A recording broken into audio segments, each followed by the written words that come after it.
Hello everyone and welcome to the show. This is Tie the Knot with Emeka the Romantic Muchiga, a show that is all about marriage and love and relationships. On this show, we get to hear people's relationship and marriage stories and they get to inspire you out there. So thank you so much for always watching, subscribing and sharing. And today's show is quite an interesting show because we are a bit going outside Uganda. Not a bit, but we are going outside Uganda. Ladies and gentlemen, today I'm hosting a very beautiful couple, Mr. and Mrs. Osborne. You're very welcome to the show. Thank you. How is it going? Good. You're good? Yep. Perfect. So, Mr. Osborne, I want you to introduce yourself. Then, if you want, you can introduce her or she can introduce herself. Yep. I don't know which one works for you. Okay. You can tell us your name, what you do, and how long you've been married. Yeah, so my name's John Osborne. I'm from Australia. Okay. And we've been married over 5 years. Over 5 years. 5.5, something like that. Something like Yep. that. And I'm married to Anne, and she can introduce herself.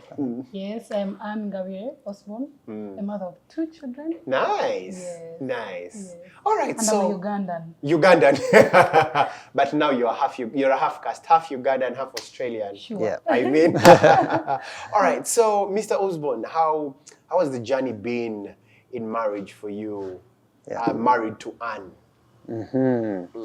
Well, it was a great experience. Okay. And it is a great experience, and it continues to be a good experience. Yes. And I'm glad we're here today because I enjoyed talking about how different cultures blend, especially what I've found because I was in Africa for a long time before I was married to Anne. Yes. And so now being married to Anne makes me realise like you learn so much more about where you are. Yeah. When you're actually married to somebody living in a different culture and married to somebody, it's like your eyes are open 10 times more than they were before to what's actually happening, which is really enlightening. Yeah. Yeah. Interesting. So first of all, we'd like to know, how did the both of you meet? Because Osborne, I've been watching a couple of your videos and you're a missionary. Yes. You're a preacher of the word. Yes. So we'd like to know, how did you meet? Did you meet at one of the missions you were doing or? Maybe you begin answering that one. And you can pick it up. So, we met at church. Oh, which church? I lived in Arua most of my life. Arua. Yes, my parents relocated there Oh, okay. when I was still young. Yes. And so how we met is interesting because I first saw him Oh. before he saw me. Yes. 4 years before. Because he came to our church with his missionary friends. Okay. And of course, we're in the church and we're told his father is a very good pastor. So we're told, Bill's son is coming. Pastor Bill's son is coming. Wow. By our pastors. And of course, I saw him the first time, 2008. Wow. Weren't you in like high school? I was younger, yeah. Yeah. Of course, I was just going to see this Mizunga, missionary. Yes. Yeah, so I saw him, the first time I saw him was 2008. That's how I first saw him. Yeah. And then him, will tell you when he first saw me. When did Of you course, first I see her husband? didn't notice her for years, like from 2008. Then I kept on coming back 2009, 10, 11, something like that. And but then I went to live in Arua around the end of 2012. And so that's when I realised, there's somebody there called Anne. And, How did you get to realize there's somebody called Anne? Well, you would always be in church, basically. So I was busy serving in church as well. Yeah. And then I just always see her. She'd come and say hello and shake my hand and walk off. Basically, that was it. Yeah. And then also maybe in his missions, he led missions department. Yes. And I was always in the praise and worship team. In the villages, with other team members. Yes. Not only me. Not only you. Yeah. Yeah, so we always go with the team members and that's when we actually became even friends through doing missions together. It was him leading the missions. Yeah. But I was in the team. Yeah, but it was mainly serving the Lord. Serving the Lord. Nothing much. Okay. Yeah. So how did you guys start developing feelings for each other? Yeah. Well, the interesting thing about us is that it all kind of happened at once. Like So Anne went away for 2.5 years to Kampala, Okay. and I'd been in Australia for a number of months, and then I came back, and then I was actually the best man at my friend's wedding, and then I looked up, and there was Anne singing. Oh. And she at was the wedding in church. Yes, and she smiled at me, but I didn't know why she was smiling, and maybe she can explain why you were so looking happy. It had been 2.5 years without seeing my friend. Now, in between there, when we started doing missions together, we really became friends. Over the time, we became good friends. Like our relationship. But that friendship of mainly brother in the Lord. Oh, brother in the sister in the Lord, that Yes, one. Yes, that one.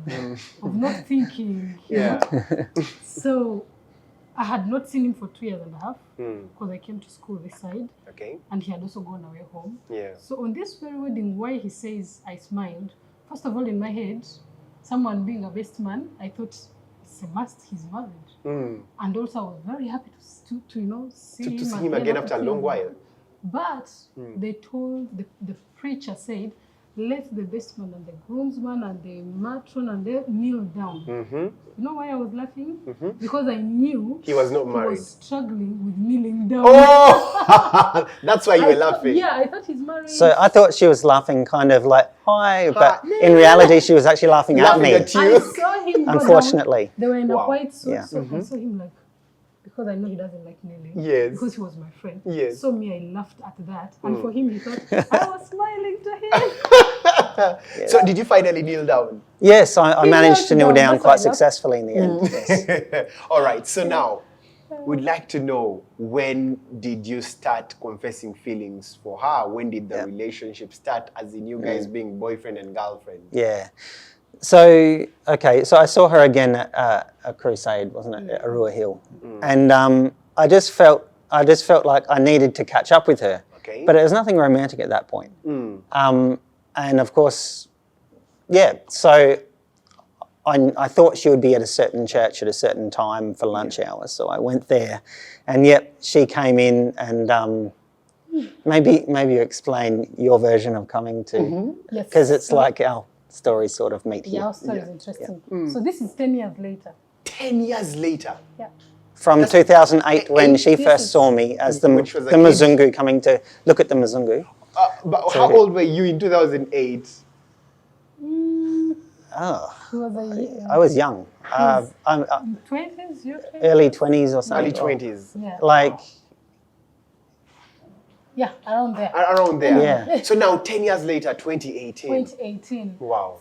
He's saying he came to our church. He wanted to get my number.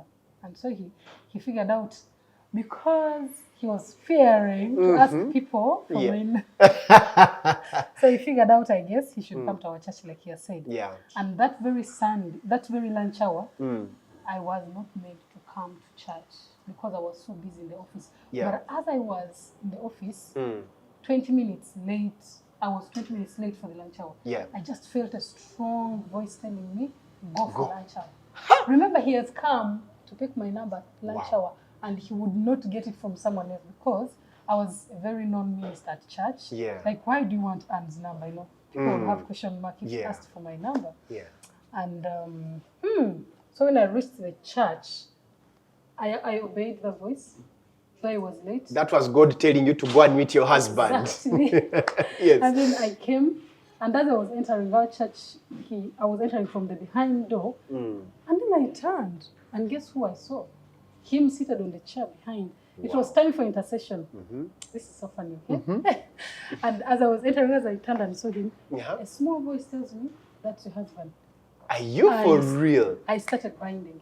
Really? Why were you binding? Because this is confusion. I'm told to come for lunch hour. This is my friend. In my head, I thought he's married because he was a best man to some. So it had never crossed your head that you would end up with him? Never. He was so good friend of mine that I didn't want confusion. Yes. And I was at a time of my life where I wanted to be, it is God and that's it. Yes. And I started binding.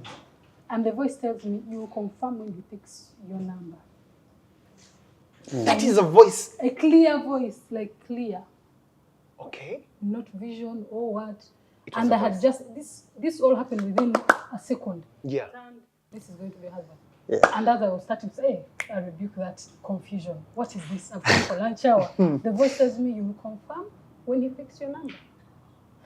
Then he should tell you So how. from my perspective, Yeah.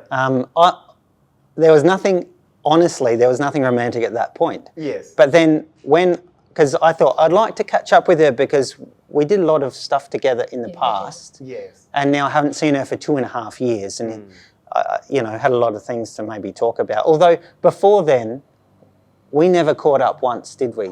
Like it was, anyway. So when I saw her coming in the church, something happened in my heart and I just fell in love with her just like that. Wow. Just like boom, total fell. change. Wow. Total change. Yes. And then I was watching her, binding Hey, something I or was other, doing or speech I of don't faith. know. You know the Ugandan way? Yeah. I rebuke. So I didn't know. So I didn't know what she was actually doing, and it's probably a good thing I didn't know what she was doing at that particular time. But anyway, You didn't know she was binding you. No. So at that point, everything changed in me all of a sudden, and And so I just waited I don't forget what the person was preaching about. I didn't care about that. I was just waiting for it to finish so I could get her number. The number. Okay. Yeah.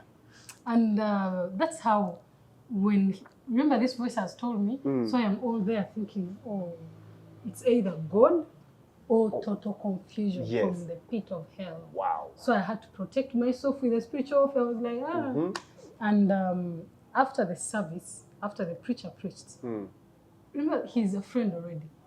I have something in me that I've already perceived and I'm not thinking, I don't know what it is. Yeah.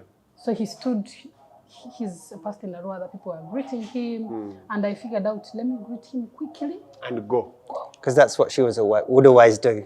She'd greet you quickly. That was her and run normal away. way. Yeah. So I rushed, said hello, because I wanted to it would look awkward if I didn't say hello to my friend. I said hello, and then I went, where am I going? Nowhere. Nowhere.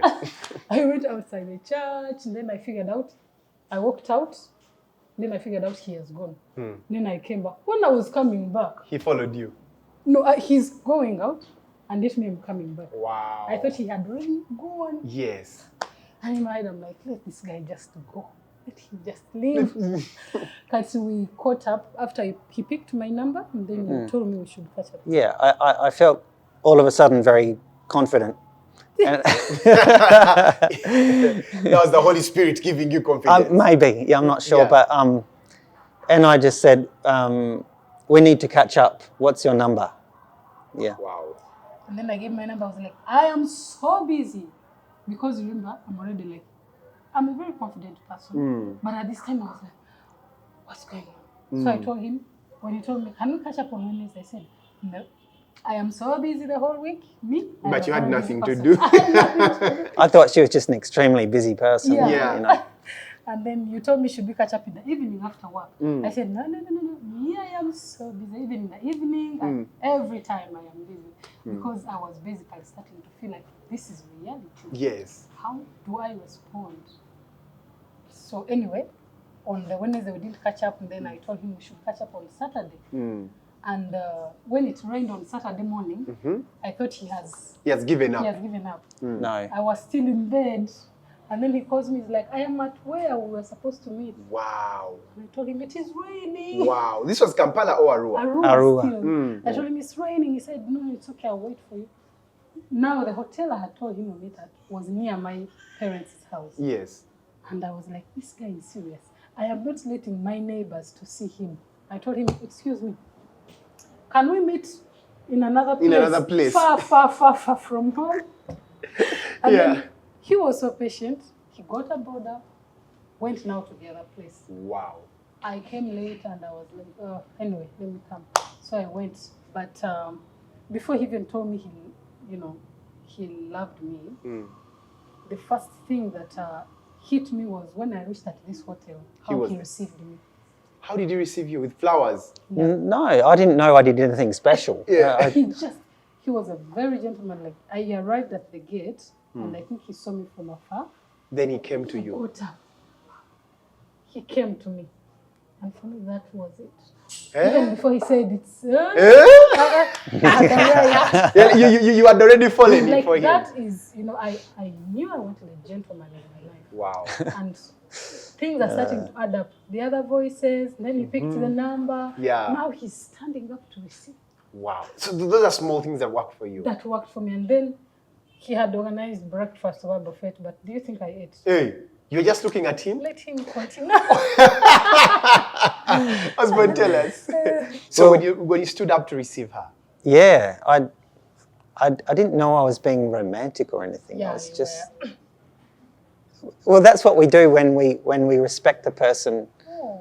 That, like, if someone comes, you stand up and greet them. It's a sign of respect. Yes. So, I don't know.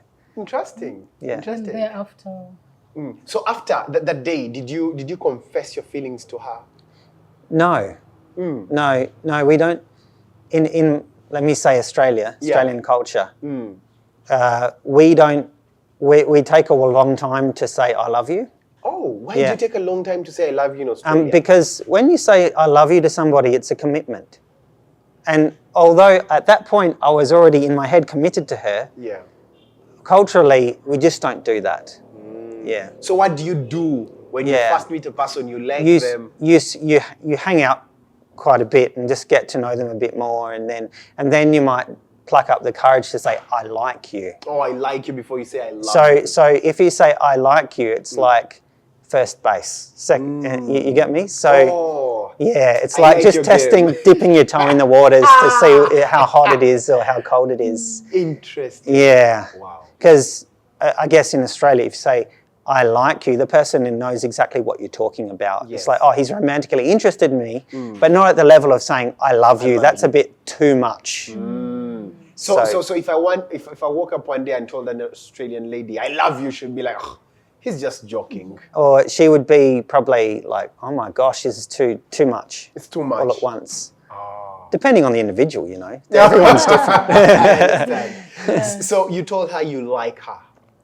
After some, we hung out quite a bit after work, because I knew I was going back to Australia and I had little time to make my move. Oh. Okay, so I wasn't going to dilly-dally too much. Yes, you wanted to you wanted to calculate your move. Yeah, I had to say, okay, I've got like 2 weeks. I'm going to just, take it process by process. Yeah. Wow. So, yep. So when he told you he liked you, I didn't understand. She had no idea what I was talking about. Because he has always been my friend now. Even though I felt he was so good, he stood up for me. Yes. I still gave it a benefit of doubt.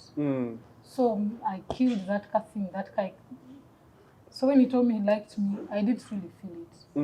Me, I thought this is my friend. He has always liked me, like a friend. Yeah. So I didn't even answer. And it was strange to him. And because that's quite a nervous moment for when you say I like someone, it's like it's the first step of putting your heart out there to see what response you'll get. So there was no response. So I was trying to process what that meant. So when did you finally give him a response? Or when did you finally hit you that, okay, he loves me? I did give him a response until he said the word that in Uganda we use. I love you. Well, yeah, that came later. Because I soon figured out that that's not, saying I like you is not going to work. It's not going to get me very far if I just get crickets in the background, So sometime later I said, okay, I love you. Love. Do you get that? Yeah. Everybody said, yeah, I mean I love you. What was your reaction? It was, I didn't know how to behave. Okay. Because this is someone who knows me very well. He knows how I laugh. He knows how I... But remember, there's the other voice, so... That I told you. Trying to figure out, I didn't answer him there and then. For the first time, I actually got shy. And you got shy? Yes. Wow. She got shy and just looked down like this. Wow. I caught myself being shy. I was like, this is weird. So I looked down for some minutes, a moment of silence. Then I lifted my head and the date ended. That evening date didn't go longer. You told him I want to go home? There was reaction that was, I didn't say it, Yeah. but the environment didn't allow us.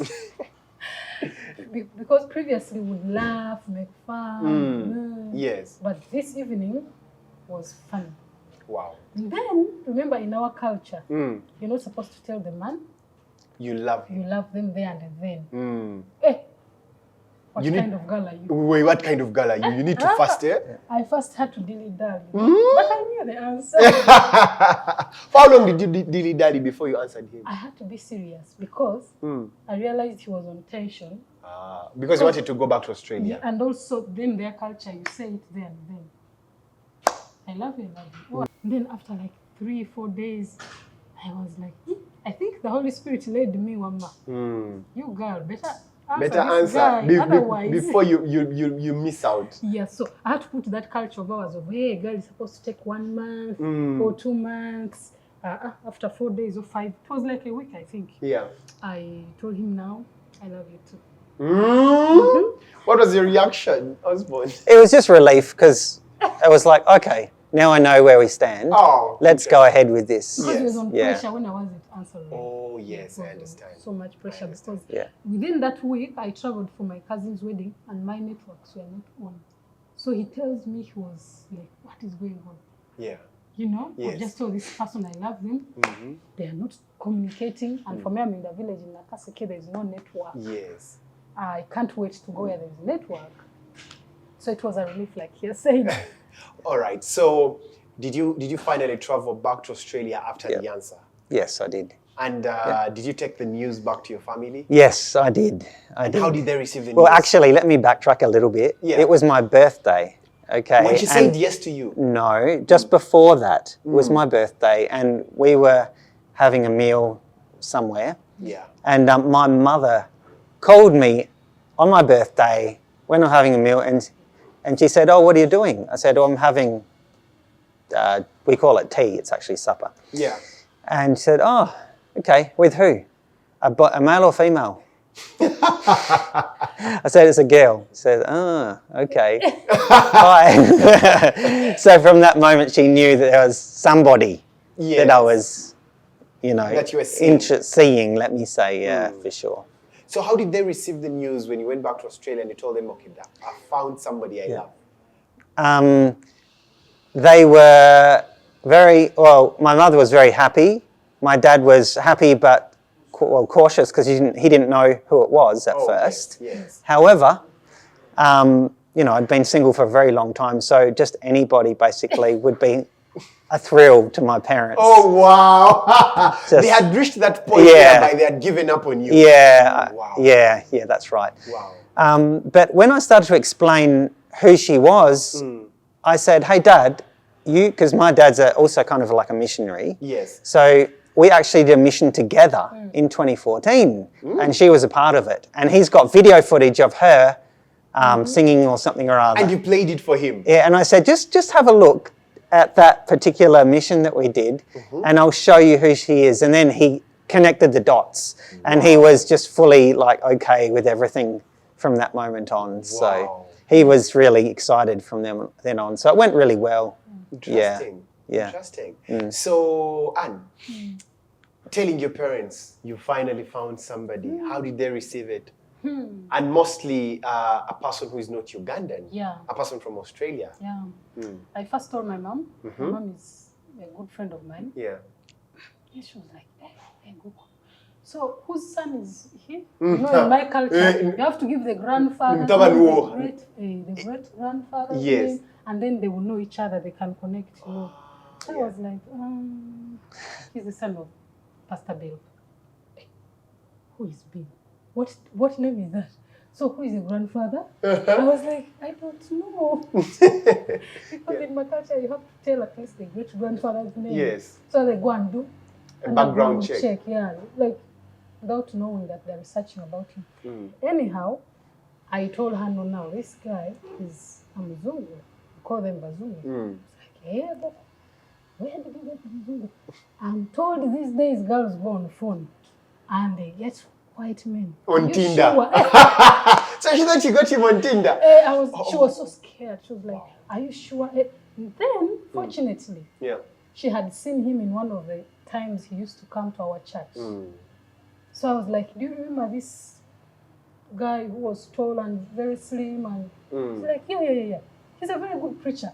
So what about him? She didn't expect him to be the one. To be the one. Wow. Because she knew even we were friends, but not expecting it to. Yeah. So when I told her she's the one, she rested her case. She's like, Chahwa. First of all, my family is born again. Yes. So first of all, he's born again. He's a preacher of the gospel. It's okay. But now you need to tell your father. And I started bribing her to start giving rumors to my father. To your dad. Like throwing hints. She said, no. Go tell him yourself. Go tell him yourself. You know your dad. Yeah. Go tell him yourself.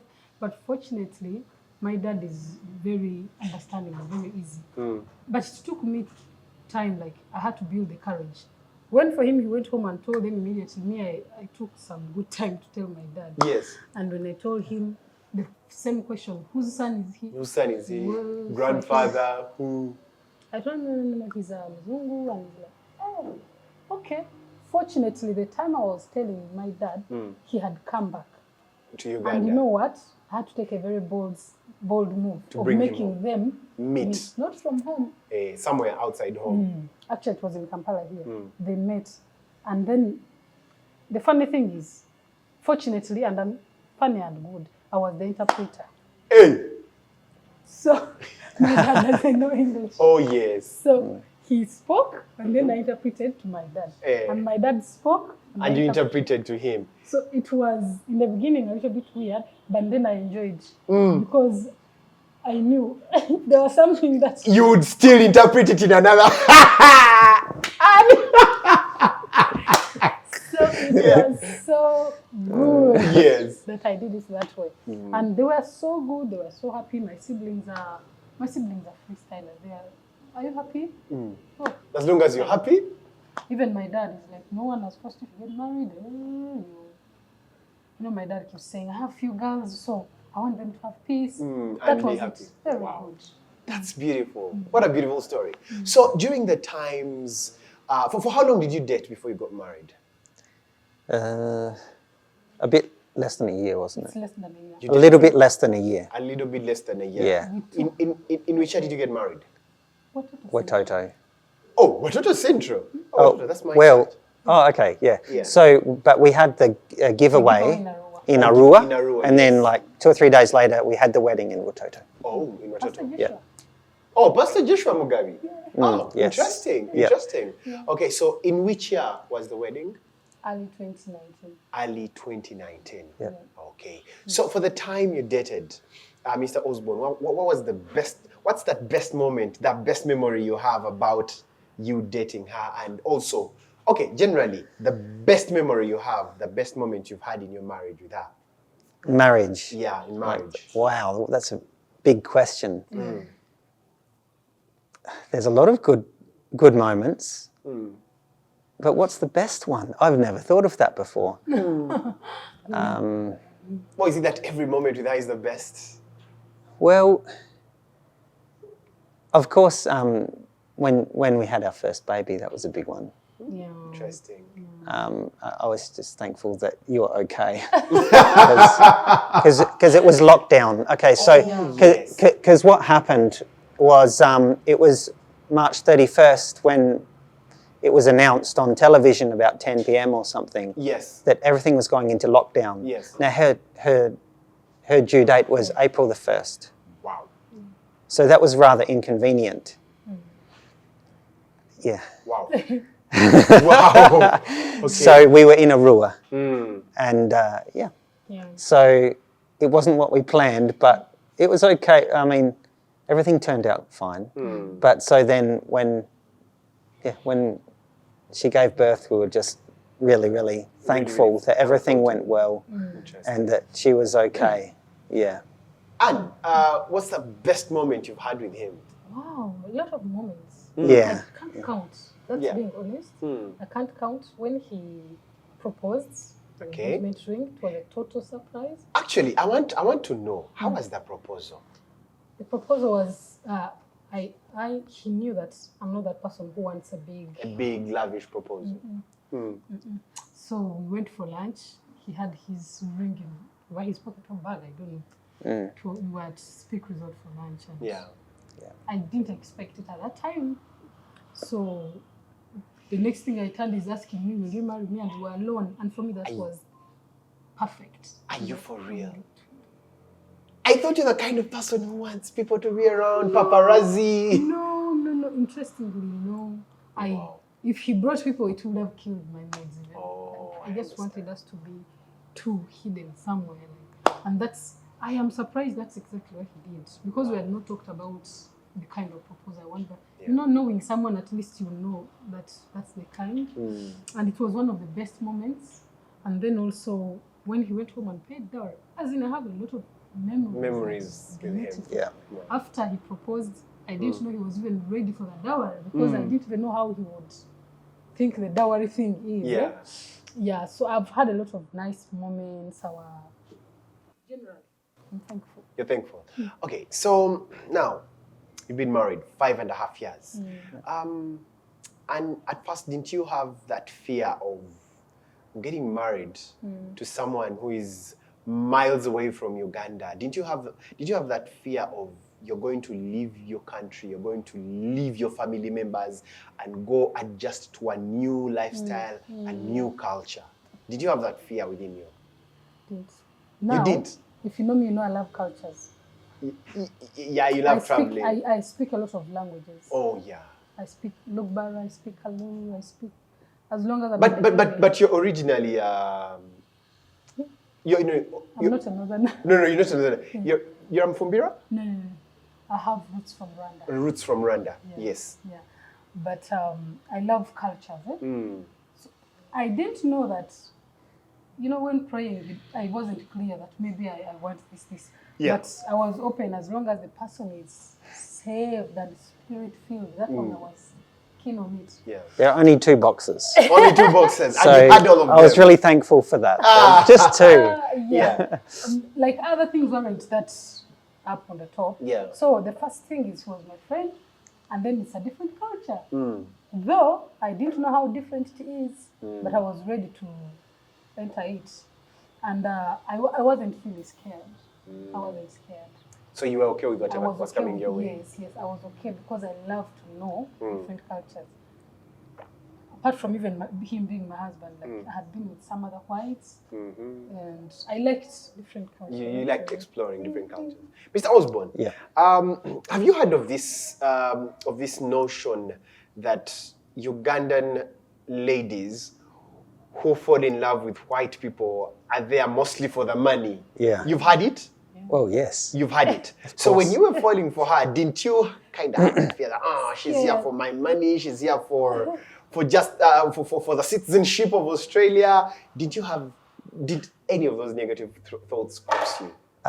No, because we'd been friends for a long time and there was nothing romantic in there. And, she was never strategic. Mercy of God. Okay. Yeah. If you can find somebody that's never strategic, they don't have their own agendas. You know what I mean? Like. I don't know if it's a compliment. I understand. No, that's a compliment. Yes. Okay. Yes. So, since being married to Anne, we've gotten to know a lot of the mixed couple scene. Yes.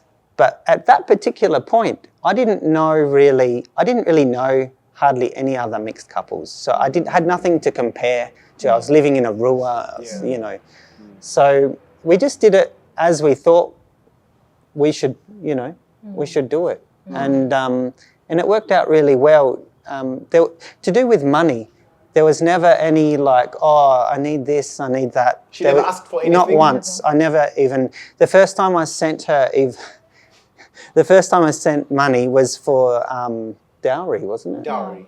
For dowry. You did send it? No, I didn't send it to her. I brought it with me. You brought it? Yeah, wow. So there was... I don't know what people think about that, but... Wow. You see, Osborne, in Uganda, once a Ugandan lady gets a white guy, She's like, oh my God, I just hit the lottery. I won Yeah. the lottery. Next thing, she wants this. She wants a car. She wants that. No, that wouldn't work with a lot of Australians. That wouldn't work with us. For Australians, it's different. That's not. Well, maybe some. Maybe some, but But also, I think, yeah.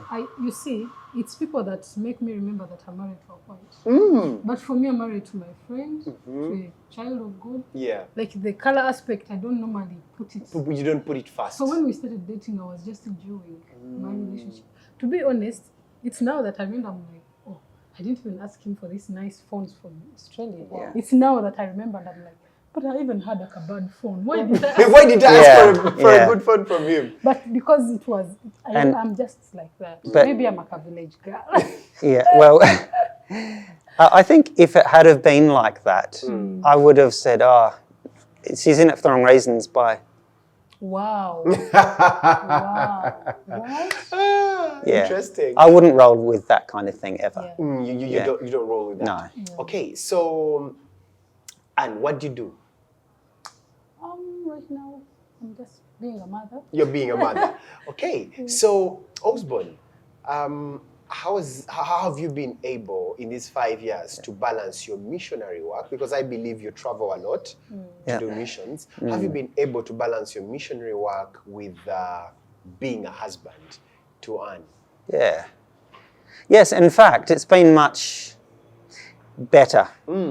Like when you're single, when I was single, I could probably travel more, let's say. But when we got married, I found that it was completely so much better.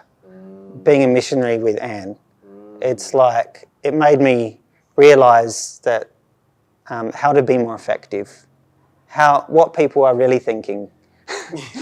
Like what I've been doing that maybe was inappropriate. Yeah. Maybe what I should have been doing that would be better. Because like I said before, when you marry someone from the culture that you've been in previously, you see the difference in your eyes are really open to the world around you. Yes. And when you're single, people don't really give away a lot of information about what's actually going on. Yeah. You get me? But you know, thank God that when you're married to, like when I'm married to Anne, things were, I learned a lot. Yes. It was a big learning experience for me, and I'm a much better person now for it. What are some of those things you've learned when you've been married to Anne? Oh, there's so many little things. But, you know, lots of little things add up to big things. For example? How people see me. You know, the way you relate to people. Like for us, the way we engage with other people is not the way that a lot of African people engage with people. And also sharing information is different, the way we share information. Like people say that white people share information, but Africans share space. Yeah. So... Like, you know what he means? Yes. Is like, let me say, for example, I just noticed I'm pregnant. And for me, I'm supposed to be quiet until later. Yes. A white person will be like, hello, Emeka, do you know that we are pregnant? Like, wow. There and then, like the information sharing for us, you know, you don't announce it immediately. You don't announce it everyone. immediately. Because actually here in Africa, in Uganda, a person can give birth and they will tell you that, oh, hey, I gave birth. And you never know that they were even pregnant. That's right. And I know as a white person, we give so much information that's unnecessary. That's like, why do people need to know all this stuff? Yeah. They just don't need to know it. So she has taught you to keep most of the information to yourself. Well, yeah, what's necessary and when to speak and when not to speak. Yeah. Yes. And I thank God for that because, you know, if not for her, how many years would I continue being foolish in another country? You're not you know? foolish. You know? You're not foolish. Actually, that's the cultural difference, even in marriage. Yeah. That's so serious in marriage. You ask other ladies and they'll tell you the same. You feel like this guy is not just keeping our privacy. He's not keeping the Private. information that way. Yeah. He's But for telling him, it to he's everyone. being loving. Yeah. Emeka is his friend. He needs to know that we ate portion last night. Yeah. You know what I Because mean? that's a culture. That's It's a their culture. He's not Yeah. being offensive to you, but he's just being the way he grew. Yes. And for me, I'm like, I don't like that. So you've learned to keep a lot of information to yourself. Yeah, because and there's reasons for that too. Yeah. Yeah, practical reasons, social reasons. Yeah, and it's helped a lot. It has helped a lot. Yeah. Okay. And Osborne, for a person like you, you're an Australian, you're a missionary, you're a pastor's child, a person who would have expected you to marry a fellow Australian. What attracted you to a Ugandan woman? What is that one thing you look at Anne and you're like, oh wow, I think I made the right choice not to marry an Australian, but marry a Ugandan? What is the one thing, or some of the things that attracted you to Anne, the Ugandan woman? Probably the main thing is the level of respect. Oh. Yeah. White women do not respect men a lot. Just asking. Of course, everyone is their own person and everyone is individual. Yes. And to make a blanket statement like that. However, I've said it, so I have said something. Yes. Yes. So Anne is very respectful, and I don't know. I think there's a like for example, sometimes I would have to go back to Australia to work in my job there, which is quite a difficult job. Yeah. Maybe for a couple of months and then come back. And every single day she would say, thank you so much for providing for us. Thank you so much for making money. Wow. And that in Australia, that kind of thing is very rare. It's rare for women Very to appreciate rare. their husbands. Like that. Wow. Like every single day, thank you so much. And for me, it makes me feel like, oh yeah, I can do more. I can do more. Yeah. That's what every man needs in their Yeah. life. Wow. Yeah. Wow. What else attracted you to her? She is as she is. There was no pretense. I mean, after spending quite a lot of years in Africa, Okay. I've seen like Yeah. a lot of pretense. But with her, it just wasn't there. I thought she's quite unique and different, very unique and different. Okay. And so the fact that we were friends for so many years and she never tried to be strategic, like I said before, or try to, come in from here or try to, she would just come and greet me, hi, off she goes. For years, that was like, we'd minister together and stuff, but there was never any trying to be somebody in my life. Yes. You see, and I really respected that. Thought, that's somebody that I'm safe with. Because many people are not safe partners, Yeah. potential partners, you know what I mean? So I realised, and I felt it as well, that Anne's a loving person, a safe person, and a very spiritual person, and a very committed person. And so the qualities she had, I knew that I was on something good.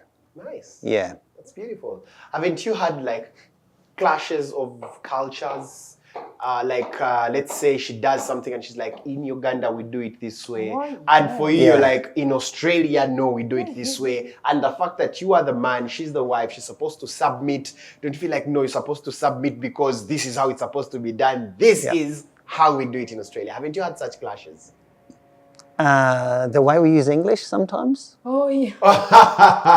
Yep. How? So, you don't realise you have a culture until you enter someone else's culture. Yes. And then you realise, oh my gosh, I'm completely different. Yes. So it's like, for example, if we ask for something, we say, would you be able to just grab that for me if it's all right? Yes, and then for me in the start, we don't even have a word of please in my language. You don't have please?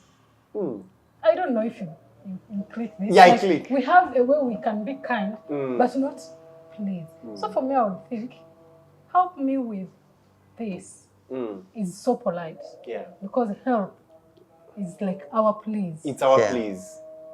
You get it? Yeah. When you're married to someone from a different culture, that's when you know that you don't know English. Okay, in this case, from Australia. English-speaking It's an English speak colonized by Britain. That's Yes. when you know that you don't know English. Mm-hmm. And yet in the village you're the best English You're speaker. Yeah, I think that. For me, Yeah, I grew being yeah. one of the best English speakers Yeah. in my village. But when you And met then him, you I get realized you married, don't know And I'm anything. like, help me with this. And the guy's like, that's not how we say it. How do they say it? How do they say? But to reach that point of how do they say it, we had like some disagreements. Okay. And then I felt like, no. I need to sit down and learn. And I remember asking him, you felt offended because I said it the way I've said it. Yes. How do you want me to say it? And then he said, say this. And then I even added more. I remember he told me, could you do this for me? And I said, I started practicing.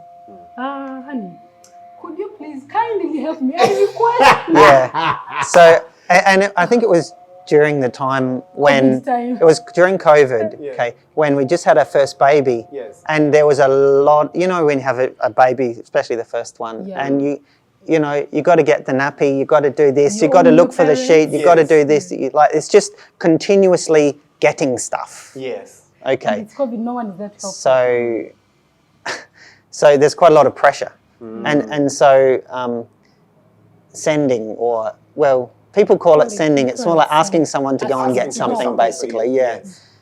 yeah. So I had to really sort of tell her, okay, this is what we say, and you know, it's really crazy because you would think that we just understand and then I wouldn't care, but our cultures are so deep that words do matter. Yeah. Yeah, and so it's like, would you be able to get that? Or, but yeah, so you took it on board, Yeah. So but you went overboard. Uh-huh. So it's like, would you and she was still trying to perfect it. So it's Yes. like, would you kindly, what was it again? Please. Because for me, I think it was mainly the way we bring out, even when you say please, it will not sound like theirs. Like the way, so I asked myself. The African please will not sound genuine. And It's also, like more of, just give me that please. yeah, it's also the tone Yeah, that the you tone, use in language. It's not just the words you use, it's the way you say it. The tone, Yes. that's part of language, is tone. Yeah. And so tone's different, and I think the African way is more commanding The and African more way is- direct. Loud. Yeah. And for us, that's unacceptable in our culture. So in Australian culture, if you want to get someone to do something, you have to come down, humble yourself, and then sort of lift them up like this. Oh. So it's very... My Lord. I know. Please So, do this for so me. you've got to, if you come from the top down, no one will do anything for you. Yes. Yeah. So you've got to, you only realise how intricate your culture is until you marry someone from another one. Then you realise, oh my gosh, why am I so fussy about words? But yeah, that's what culture does. Yeah, but it didn't take me long. It was like within that week.